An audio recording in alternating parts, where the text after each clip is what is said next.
गुंडांना मारणाऱ्या पोलिसांना सरकार संरक्षण देणार नसेल तर शिवसेना कायदेशीर संरक्षण देईल असं शिवसेना पक्षप्रमुख उद्धव ठाकरेंनी म्हटलंय।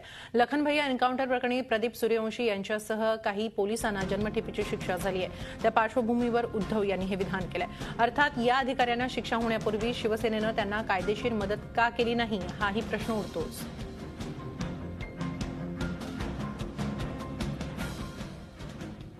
त्यांनी गुंड मारला आणि गुंड मारल्यानंतर त्यांचं रक्षण करण्याची जबाबदारी ही सरकारची आहे।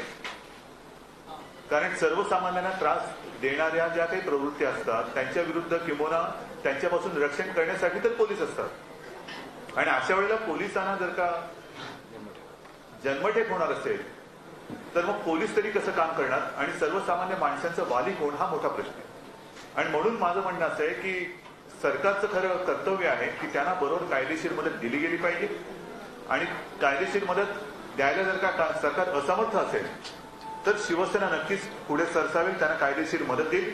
किंबहुना दुर्दैवाने जर का त्यांची कुटुंब उघड्यावर पडणार असतील तर ती आम्ही उघड्यावर पडू देणार नाही, त्यांना सुद्धा शिवसेना नक्कीच मदत केल्याशिवाय राहणार नाही। झी 24 तास एक पाऊल पुढे।